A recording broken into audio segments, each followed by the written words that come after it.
quarter century, a 250,000 breaches, 80 security and incident response in 2025. How can that not prove to be interesting? And the guy doing it is so interesting himself. So this is Michael Van Horenbeeck. Michael is an expert in cloud security compliance and identity management, holding both the Microsoft Certified Solutions Master certification and the Microsoft Most Valuable Professional for Security. Welcome. Thank you, and thanks for having me. Hey, good afternoon, everyone, and thanks for joining me into what I think is a really interesting session. Maybe not the most technical one of this conference, but for sure a really important one because, as the slide mentions it, Active Directory has its age, and with age comes some advantages, but also some disadvantages. And I'll talk about one of the disadvantages right now, and it's the fact that I'm a certified dinosaur, apparently, in my own company. Despite my very young age, I've got younger people working for me, and they refer to me as, hey, you're the guy that knows Active Directory, so you're a dinosaur now. So they call in the dinosaurs whenever there is an incident with Active Directory, and that kind of brought me to the realization that we are facing a different kind of battle moving forward, where everyone's firmly up in the cloud, and we get this younger workforce, the millennials, I thought Daniel called them, and even generations after that have no clue where AD came from, and that have no, sometimes, interest to learn about it. And then, obviously they're going to be faced with challenges during incidents. So aside from the technical knowledge that we have, because we've been living with it for 25 years, I do see challenges in incident response, and that's kind of how this session came to life, right? I present this one internally in my company to kind of bring the younger people up to speed on how to deal with things, because, even though incident response in general is pretty much the same in terms of process, what you have to do and how you have to look at things really depends a little bit on the technology. So with that, I do want to talk a little bit about the history of Active Directory. And I'm not going to go into too much detail, but there is a lot of history there, right? As I mentioned earlier, it's about 26 years old. And even when you count the very early stages, it goes back not entirely to the 70s, where the indexed sequential access method, which is one of the underpinnings that actually formed the identity store, was created as, by IBM, if I recall correctly. Now, it has heavily been modified, and we all know it's kind of, Exchange on steroids, or at least a directory store is, and they kind of split off from there. But, as of 1999 to be precise, in the early days, we saw lots of things joining us, right? We had improvements in the core functionality, and then security improvements over time. We got the protected user group, we've got, authentication policies and auth silos at some point, and we've got GMSA accounts, and then labs, and then Hello for Business. I mean, all great stuff over the course of 20-odd-something years. And then, Entra happened. And then we noticed that, a lot of stuff, time and effort went into Entra, a little bit less effort, or apparently so, went into Active Directory. Yet, the numbers still add up.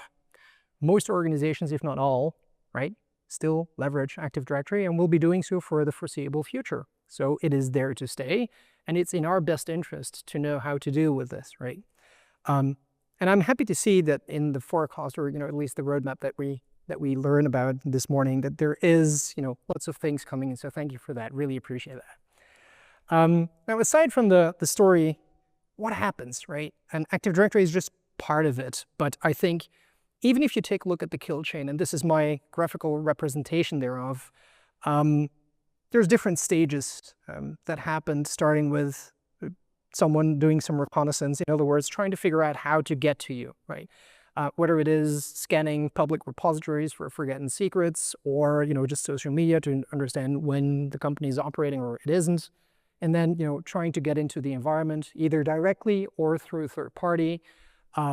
They eventually, kind of end up delivering a payload. And I'll talk about alternative attack chains in just a minute. And that's where it gets interesting, right? Even in the execution phase, there's a payload that executes. Could be malware, could be remote control software, could be anything, right? And it gets a hold of one device, and that's, patient zero. from that device on, there's, further reconnaissance into the environment, what do I have access to? And then there is a thing called lateral movement. And I truly believe that that is something that we owe to Active Directory because of some of the fundamentals, and I'm not going to call them flaws, right? Because of how some of the underpinnings of Active Directory work, the essence of lateral movement is a thing, right? Because we all share a central directory, it means that there are all lines between resources, whether it's a server, an account, a device, or a combination thereof, that allows us to move from one device to another by exploiting either how the protocol works, or how the technology works, or by a flaw in that product. So inherently to the technology we use, lateral movement is a thing. Now, eventually lateral movement allows us to move from one device to another, and we're not just doing that because it's fun. An attacker does that because they're looking for a way up, and that's the privilege escalation path, right? Because you start off as a regular user, and maybe if you're lucky, you'll find a user with admin credentials. And because of that, you can move to a different device. And on that device, there's another account with higher privileges. And you just start bouncing back and forth. And you kind of, navigate across the environment until you get to the golden accounts, the domain admins, and after which, it's basically game over, right? That's where you get the domain dominance. And then from there on, you can launch anything you'd like, ransomware, you can exfiltrate data. You could do that previously as well, right? Even with a single device, like if you phish the account of the CEO, you got their device, well, they pretty much have access everywhere to all sensitive data. So there's nothing stopping you from actually exfiltrating data right away, or doing something there, or just, keeping it at that one device. And so when you take a look at where Active Directory kind of comes into play, it's in that exploitation, internal recon, lateral movement phase, and then obviously everything else as well. I have to say that the misconception is that a ransomware attack is not due to an Active Directory. It's just a vehicle for delivering that to the devices, right? Lots of folks are like, oh, my AD got breached. Not entirely. Technology that you use is, but it could have just as been anything else. And I think that's where, there's a big difference. Now, in reality, most attack paths don't look that complicated as the previous one, even though that was quite simple. Unfortunately, what you will see is that some of these attack paths kind of go directly from the first step, patient zero, directly into your domain admin / domain dominance. And a very common scenario, it's one I encountered a couple of weeks with the customer that called us and said, I think I have a problem, is basically they had a firewall, and the firewall did some LDAP lookups in Active Directory in order to understand which users are there, and the account that the firewall used had domain admin permissions because, it just works. And the consultant that kind of dropped it in there said, well, we always do it this way. So vulnerability in the firewall had nothing to do with Active Directory. Let's just be clear on that, right?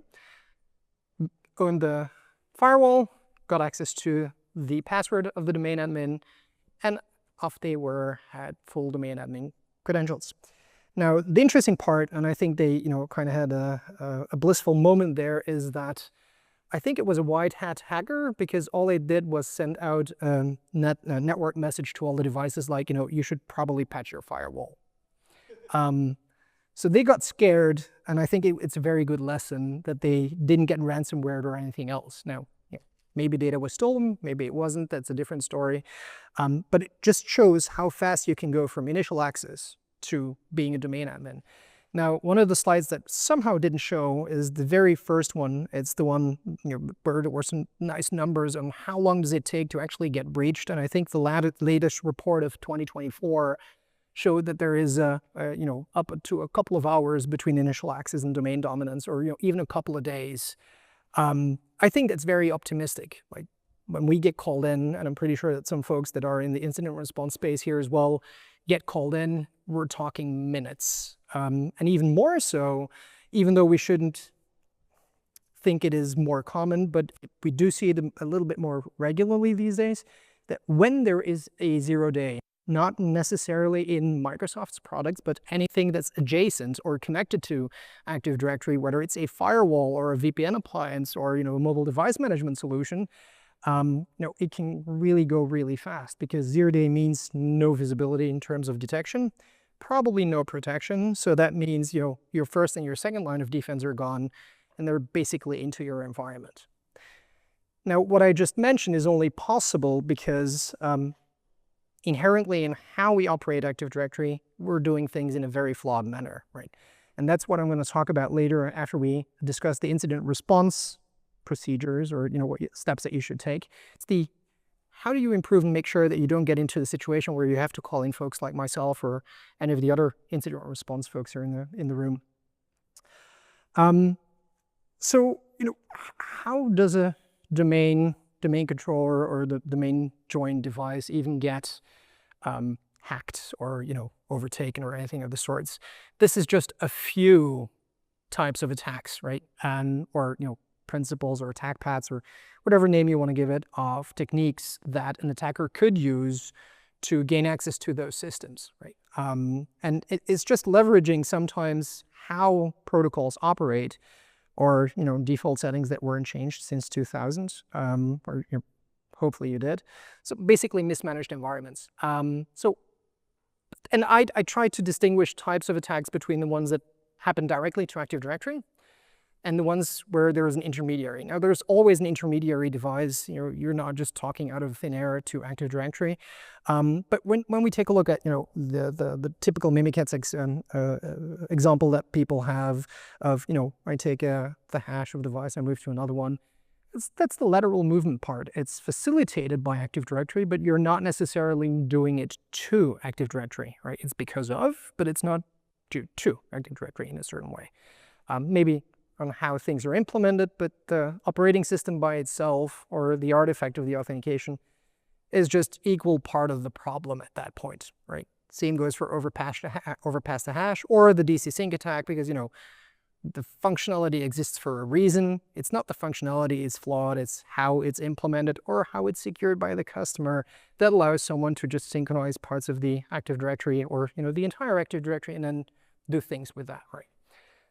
And then there is stuff that through that intermediary, you directly do to Active Directory to spread across the environment. Examples are, abusing a GPO. How does anyone abuse a GPO? Well, there's permissions that you can set on a GPO, and if you don't set them the right way, and you give the regular user right permissions on a GPO, and that is domain-wide GPO, then they could just, upload a piece of malware into that, or, into that GPO that gets distributed to all your devices and off you go. That's one of the ways that you can abuse a legitimate use case, but it's not so much the technology, it is more the fact that it was misconfigured to start with. Now, I'll grant the community that there are some vulnerabilities in Active Directory as well, looking at zero logon, for instance, and it's maybe, Windows Server related or domain controller related, but, those are things that we have to worry about as well. So different types of way of how to get in. Now, that's where things get really, really complicated, right?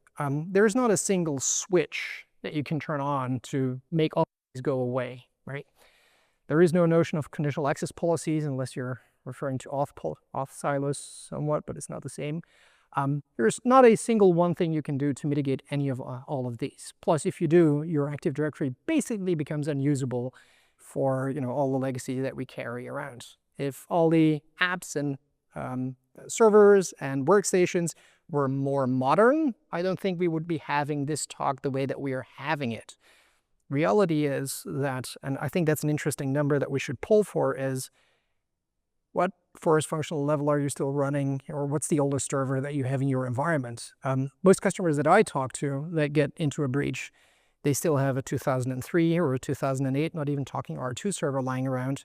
And those things are causing challenges because they're preventing me from becoming more secure down the road and then ensuring that I'm more resilient. And then there is this thing called Entra that kind of extends our Active Directory. Now, I'm a big fan of Entra, don't get me wrong.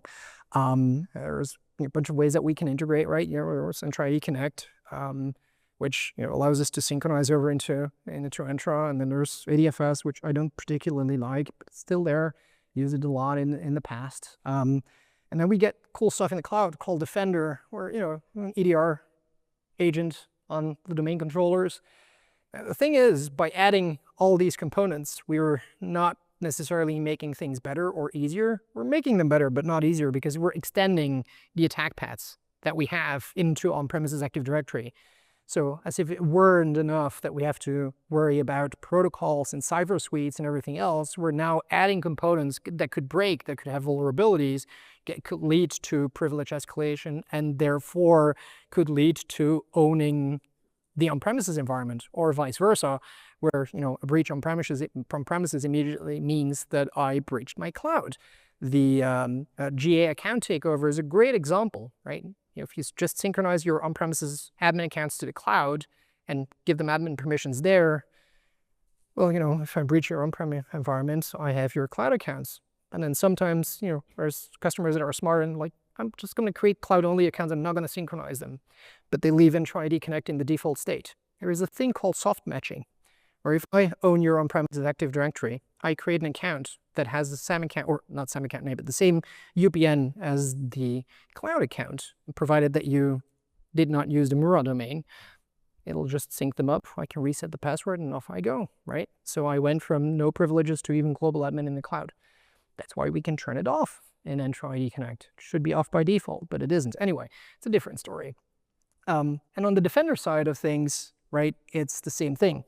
Defender has a capability called live response. Now, I think Daniel in the previous session said, whenever you have something that can control your domain controllers, bring it into the castle because it's tier 0. Really great story. You can bring in the entirety of Entra and M365. Well, I don't think you have a data center large enough to do that. So you have to look at different ways of getting that into your tier 0 or getting it out of your tier 0. A popular way is to just turn off the live response for servers capability, but then your own blue team will hate you for it. So there is a balance to strike, or at least you have to be aware of the fact that this is one of the control paths, attack paths that exist. Right. Now, when we take a look at Active Directory security, right, to me, it's a journey. It's not a single thing that you can do. It's lots of things that you have to do and have to keep track of in order to become or to be in a state that is reasonably secure. But then, you also have to have a plan for what happens if things go south. And that's the incident response part, right? So today I'm going to talk about the latter two elements, mainly the incident response and the post-breach activities. And so let's start with, taking a look at what incident response actually means, right? And so this is the known overview of the different steps. So there's preparation, things that you have to do, and then there is the identification phase of identifying whether you actually have an incident, right? A user that has a problem in Active Directory doesn't necessarily mean that your AD got breached. It may be so, but it doesn't mean that it is the way, right? So the identification phase of the incident is really important, and we'll get to that in just a minute, a little bit in more detail. All right. Then there's a containment phase, eradication, recovery, and a post-incident review that you should pretty much have in somewhat of a process to go over. Now, when we take a look at the identification part, right, it starts on top, then goes into the, hey, if there is an actual incident, let's stop it in its track. Let's make sure that it doesn't continue, right? We're putting in walls. So we're obstructing the attackers from achieving their target, whatever their target is, right? It could be that they're after some of the IP you have. It could be that they're trying to launch ransomware. We don't know at this point. We just want to make sure that we stop the attack. Why are we doing this? We're doing that so that we, as blue teamers, have a little bit more time to actually counteract. It's kind of like a strategy game that you have, like playing war without actually using weapons, but just, in the digital world. So they take a move, you try and prevent that move and stop that move, and also prevent them from advancing any further. And then once you have stopped the attack, that's when you can start pushing back, right? Which is where you get into the eviction and the eradication phases. Eviction means I'm removing all the control paths. Eradication means, I'm literally taking everything out that shouldn't be there or that was part of the attack. And that kind of feeds into the rebuilding, recovery phases. And even though, these are different steps, kind of all flows in together when you're actually in the weeds, right? Some of the activities that you're doing as part of the containment phase could be, construed as part of the recovery phase as well. But just from a human perspective, putting things in silos, make it really easy to understand what am I doing right now. And in the heat of the moment, falling back to, I'm right now doing this is really what you should be doing. Like I've had some conversations earlier today about the fact that even though it's a technology business that we're in, it still is a people business. And in times of crisis, that's what we have to do. It's like, manage the team, make sure that everyone who is under pressure at that point knows exactly what they're doing, why they're doing, and that they're not overstepping, right? And speaking of overstepping, I think that's one of the elements that I'm going to go after right now, even though the slide does not show. Well, no, it skipped the slide. There it is. Yeah, this one. Thank you. I was waiting for it. So I can't stress this enough, right? Like the number of times that I had a customer call me and said, like, I think we've been breached. So I went ahead and I reset everything. I'm like, crap, why on earth would you do that, right? I mean, thank you for being proactive about things, but that's probably the worst thing you can do. I mean, it can help. Don't get me wrong, right? At some point, you have to reset certain elements, but it's not the first thing you do. It's like, I'm just going to reset that account, right? The identification is, first of all, to understand, do you have a problem and how big is your problem, right? And spend enough time in the identification phase before you move over to the next phase. Now, here is the balancing act. Enough time to understand the scope, but not too long for them to actually, wreck the entire environment. And, when they go from breach to taking over the domain in minutes, I mean, realistically speaking, it is a balancing act. Now, so you don't go around and just start doing random stuff, deleting accounts, resetting account passwords, because let's just assume for a second that your assessment is, well, they've got one of my domain admins, so I'm just going to reset that account and I'm fine. But it turns out they've gotten your entire directory in the meantime. They did the DC sync or whatever it is, or at the end of the day, they're able to craft their own tickets. Then you can reset the passwords all you want. It's not going to help you, right? You get that false sense of security. So that's one good reason why you don't want to do that. Secondly, you want to understand what happened. How far did they get? Is it still ongoing? And why? It's to help us to do the right things in the next phase, right? We have to understand what are the attack/control paths the attackers have, right? Because that will determine what I need to do during the eviction phase. Let's just say they came in through the front door, but they've opened all the windows and the back door, and I'm just, fixing the front door. I can fix the front door, but they're still able to get in right when I'm trying to close it up again, right? So it doesn't really help if I don't really know what's happening, right? So panic is really against you. Secondly, right, make sure that whatever you have, that you document that clearly, because as part of the incident, right, you will go back to your evidence time over time over time. And if the answer is after a couple of hours in that incident, I don't know what it was. Was it that IP address or this device or what did we see? Let's go back to the logs. I mean, you want to have that information readily available, right? So making sure that you understand what's happening, that you know the scope, that you know the control paths, and that you document what you have, and therefore know that the log files that you have haven't been compromised, is really crucial to identify those control paths. And from there, that is really the start. It's half of the work. Everything else is just knowing which buttons to click and what to do. That's the quote-unquote easy part, to be fair.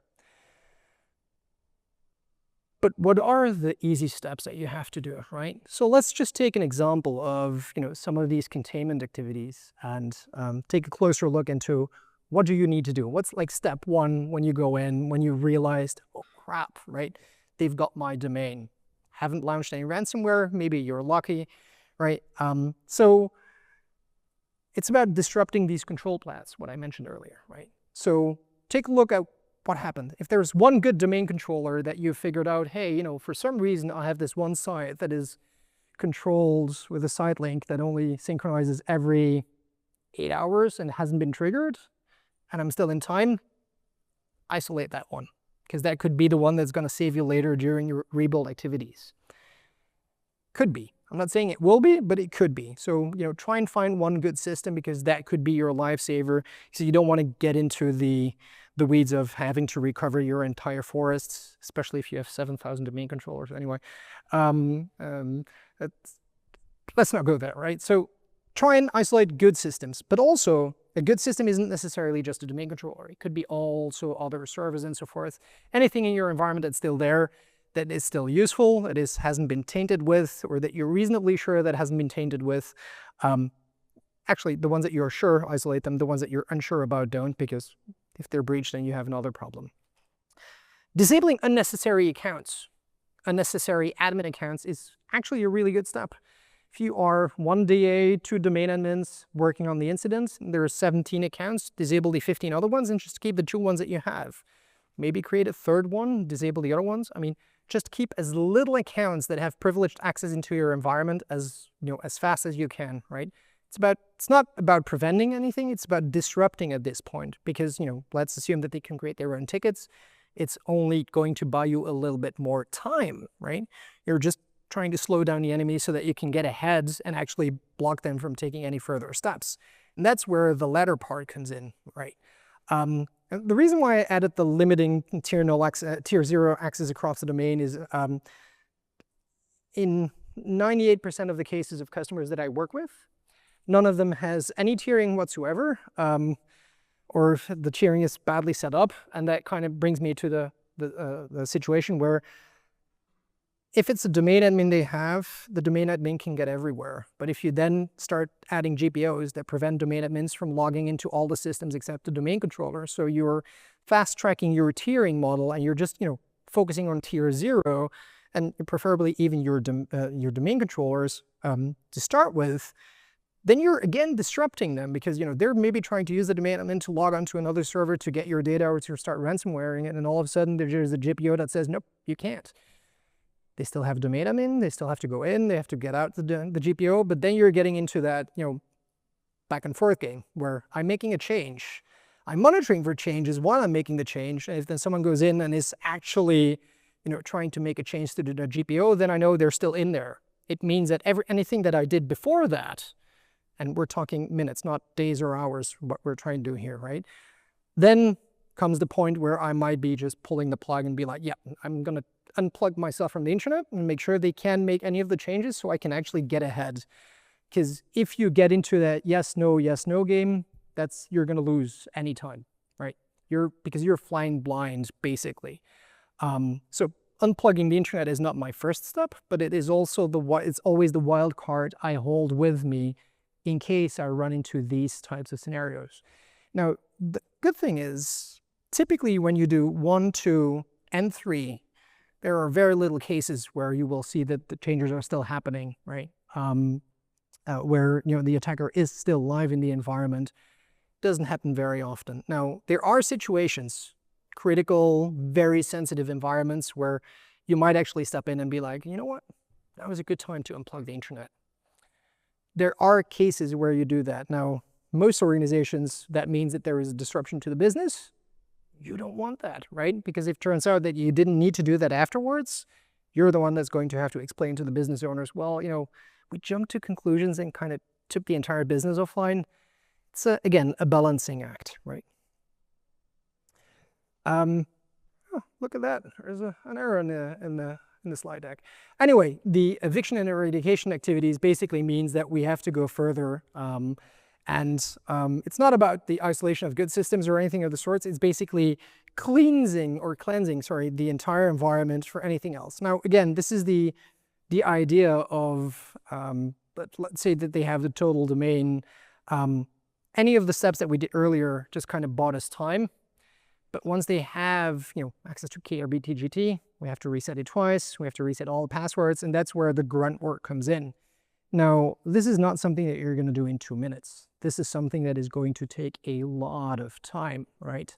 And this is also where, you have to be strict about what needs to happen, right? Resetting accounts, it's the admin accounts, KRBTGT, forest trusts, whatnot, anything that touches tier 0, really, if you have any tiering, and so forth and so on. And that is for permanently removing the control paths that exist. Now, that is during incident response, right? We just, and that's actually the shortest time frame, right? You're just responding to an incident, making sure that it kind of stops, and within a couple of hours, maybe a day or two, you're kind of like, that's done, right? Then there's still forensics on how did they get there and what did they take and so forth and so on. To me, that's a very different league of incidents response, right? The forensic part is really important, but it's a different story. And then, it's the post-breach activities, because, there's still a lot of things that you have to do, right? Now, the post-breach activities look complexer than they actually are, but it's, again, multi-tiered approach. We have operations, secure operations, which include, backup restore, privileged access management, decent account security, detection and response capabilities, and that translate into different things that you need to do at different layers. There's things that you need to do in Active Directory, adopt secure configuration best practices. In other words, get away from some of the defaults that you've been carrying around for 20 years. And I wish I could say that, we're talking about the latest and the greatest features and so forth and so on. No, we're still talking about disabling RC4 in your environment, or at least making an attempt to get rid of it, or even understanding it's there for a reason, or it was there for a reason. It's just one of the examples, right? But it also includes operating system hardening, like your domain controllers, make sure they're up to date, they're well patched, because, if there are challenges, they're mostly, or not always, originating from Active Directory itself. They're originating from something on an operating system that allowed people to actually get to Active Directory in the first place. And then there is anything that kind of underpins that, the infrastructure. I think it was Daniel again who talked about Hyper-V being in tier 0. Well, a good hygiene on your network and your Hyper-V or your physical and virtual servers is equally important, right? So there's multiple things to consider. Now, how do you start with that? I'm a big fan of the NIST cybersecurity framework because it really gives you a very nice, humanly understandable approach to how you need to do things, right? So we've got the 5 phases, and the 6th one included the govern phase. So we've got identify, protect, detect, respond, recover, and then govern. And each of these phases, you should be doing certain elements in order to, or activities, I would say, in order to become secure. Even though secure is not a state, it's a journey. We'll never be secure, because as soon as we think we are, something new pops up that we have to do something with. So when we take a look at the identification phase, and I'm not talking about identifying incidents, right? It's part of it, but identifying the threats and the risks that you work with, like increase visibility, monitoring, right? ITDR solutions in order to monitor activities that are going on, monitor the configuration of your Active Directory. That is really, really important. That's one of the things where cloud excels versus Active Directory. Like if you log into your Microsoft security portal, you get these nice dashboards that show how secure you are. There's no such dashboard in Active Directory. Like Server Manager, it doesn't tell you you're this percent secure. Just doesn't exist, right? That's where we need additional solutions that kind of bring in that visibility. And why? First of all, you need to sell it to management if you're not doing what you need to do and if you need budget to get things done. And secondly, if you're in an incident, you better have the right monitoring tools. There is nothing as frustrating to come into an environment when someone says, I think I'm breached. I didn't do any audit logging on my domain controllers. I don't have a SIEM. I have no clue what ITDR is. I'm still running an antivirus of 10 years ago. Well, good luck doing some response there, right? You're basically dead in the water.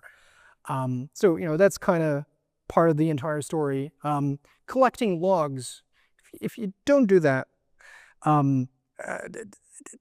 again, how can you defend anything that you don't know anything about, right?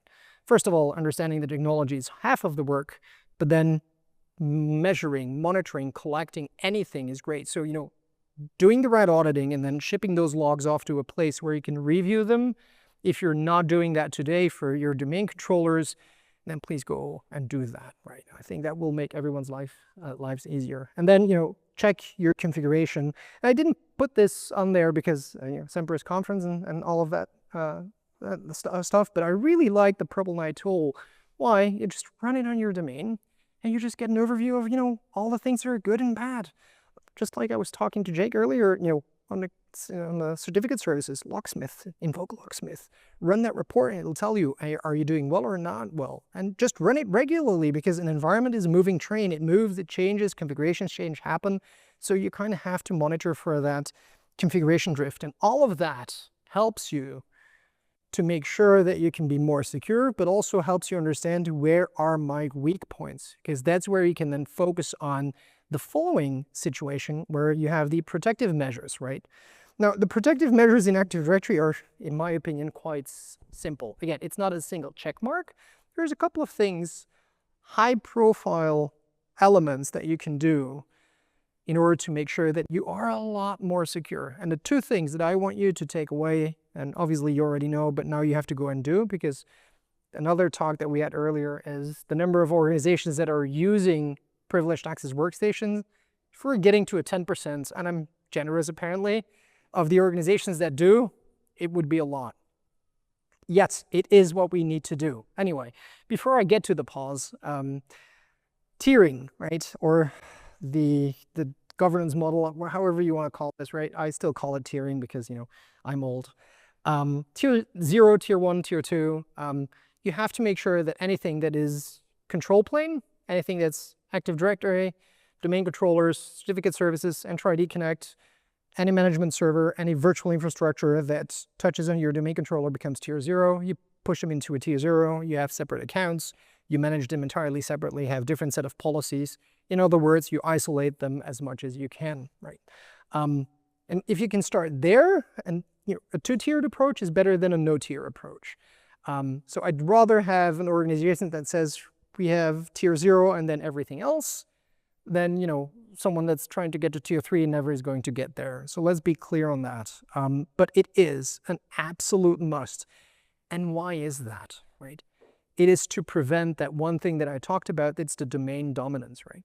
Lateral movement, I mean, despite how much we're going to try, we can't stop it, right? Even if you take away Active Directory, past the PRT, we got the same problem in the cloud, right? I mean, it just different technology, same problems. So at the end of the day, again, I'm trying to say it's not always Active Directory, right? Putting it away in a separate tier prevents lateral movement and privilege escalation to domain admin. You still have a problem with incident response and people breaching your devices and moving from one device to another, but you might actually prevent them from getting a lot further and making your lives even more miserable, right? So that's why that's super important. Now, one critical part of that tiering model is that you're not going to break your Tier 0. And I've seen organizations do a wonderful job of isolating their domain controllers and, you know, even putting in different third-party tools to manage authentication and stuff. And then they've got all these GPOs and authentication silos, great. And then they use the same device, their daily driver, to do management and domain controllers. I mean, like, that's just building a huge bridge and telling everyone this device isn't what you need to have in order to get from Tier 2 to Tier 0, right? And if, you know, there's another way of how I try to explain that to less technical folks than ourselves on why this is important, I always use the analogy of a construction site. Anywhere in the world, except for a couple of countries maybe, when you enter a construction site, there will be someone that runs towards you and says, here's your hard hat, your yellow hat that you have to wear, because, you know, life and danger and so forth and so on, something could drop on your head and you could be dead. And we don't want that liability. So, you know, you have to have a hard hat. Even more so, there are people monitoring whether you do that or not, and there are huge fines. Well, our privileged access workstation is our yellow hat. That's our hard hat. We need it in order to prevent, you know, really bad stuff from happening, right? And why is that important? It's because the clean source principle, right? You have to make sure that whatever you use to connect to your Tier 0 is clean. If that device can get freely onto the internet because you do your web surfing and email and stuff on there, you can't guarantee it's clean. It's not possible. That's where it needs to be a separate device, a separate physical device, end of story. Now we can have discussions, plenty of discussions about why you could maybe go virtual and do stuff, but at the end of the day, we always come back to physical devices, end of story, right? So let's move on the detection phase, right? What I said earlier, make sure that you have your log files, but ITDR, right? Identity Threat Detection and Response Solutions, along with EDR on the domain controllers, and the login that you have. That's where the magic happens, because you can correlate, right? Not everything is an identity-related attack that happens on the domain controller, but it could be part of the attack path. So having that is crucial to understand what is happening during an incident, or even for preventing an incident from happening, right? Again, logging and auditing, really important, but also understand when you're out of your depth. And the older I get, the more I realize that, there used to be the high days where lots of people knew Active Directory. It's in decline. Companies should realize that at some point, well, I don't have the in-house capabilities anymore. Let's just get them. And there's nothing wrong with, as Daniel said it earlier, if there's something that you're not great at, let someone else do it. It's just from that perspective, because detection isn't really hard. Is really hard, I mean. The response phase, I'm going to skip that because we talked about that. But then, recovering. How do you recover from a breach where your entire directory has been, quote unquote, wiped? Well, first of all, you don't go running around in panic, like, yeah, I don't know what's happening. So, business continuity services. Every single time when an entire forest goes down and I go talk to the business owners and like, okay, so what do we need to restore? Everything. Yes, but what first? We don't know. Well, great exercise. Try and, build a map of your business, what's critical, what's less critical, so that at least we know what to restore first. Has nothing to do with technology. It's just understanding where we have to start, right? Obviously, yeah, you're going to start with some domain controllers, but maybe the answer is no, I don't care about my domain controllers. I need that stuff to be running, and I can run it off a domain without a domain. Great, let's just restore it and worry about reconnecting it to the domain later, right? Then, the technical elements of knowing how to restore your directory is not unimportant. And depending on the size and the type of your organization, that could be really, really, really difficult. So first of all, make sure that you have backups, that you test to restore them regularly, that you have a strategy in that regard. Thirdly, when we talk about governance, right, establish a forward-looking IAM policy. What do I mean with that, right? If you keep letting the legacy into your environment, you're going to keep getting into trouble, right? So what I try and do, and under the motto, never let a good crisis go to waste, especially if you're in an incident, that's the time to roll out changes across the organization and just tell them, well, we have this huge problem. As of now, we're no longer allowing regular service accounts, only GMSAs, DMSAs, or virtual accounts, if you will, right? End of story. If you're bringing in an application that doesn't support any of these things, it's not coming in. And you need to get support for the C levels. Yeah, I know. It sounds like you can't do this, but, hey, we had this problem. You want to happen it again? You want to sign the form that says you're going to take that responsibility? People are pretty much not willing to sign that document. Now, obviously, if C level doesn't listen, that's a different story. Sticking to that policy is the hard part. Establishing that policy, we all know what we need to do, but making sure that we can enforce it is a different story. But also, review new things that are there. To the point of earlier where we saw there's a roadmap, there's new features, there's enhancements. Yet I'm still fighting with customers from 2008 and 2012 and domain first functional levels that shouldn't even be a discussion these days. Just keep up with what's happening and try to get to that point, because that in itself will help you dramatically reduce your pain and efforts. First of all, your risk profile, but also it will help during recovery. So with that, some of the key takeaways I have is that preparation in incident response is more than half of the work, right? The few different steps on things to do and not do, even if you have a big poster in the office that says, don't do this, it's a good visual reminder for people not to just go and start resetting random stuff, right?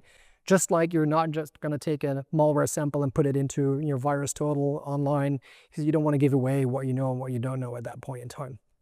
And why is that important? Because you want to keep that mean time to resolution, or at least to containment of the incident, as short as possible, right? The longer you drag it out, the more risk you have, the more impact you're going to have.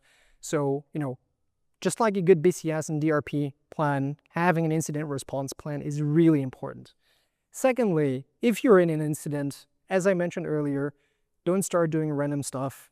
Know what you're doing and why you're doing it. Establish the control paths. Understand where they came in from, what they have access to, how they can move laterally, and from there, build a response plan, which says, I'm going to cut them off here. I'm going to do that. I'm going to isolate that system. I'm going to reset these accounts, because that is actually what's going to prevent the attack from spreading. And then from an incident prevention perspective, especially looking towards the post-breach activities, there's not a single one thing you can do, right? Sure, there's a couple of things that we all know that we have to do. Some settings that were led to the incident in the first place, let's get them out. Some insecure settings, let's change them. But the tiering and the privileged access workstations, there are two big items that I always put like high on the priority list, because that is going to be impactful tremendously, right? To prevent this from happening in the future. So with that, I'm more than happy to take a few more questions, and I'll be around as well afterwards. So thank you.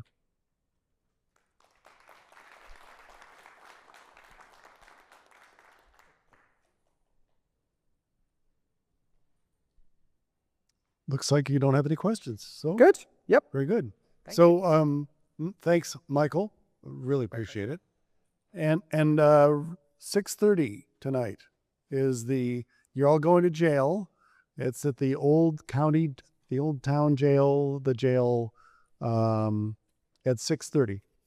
So see you there if you make it.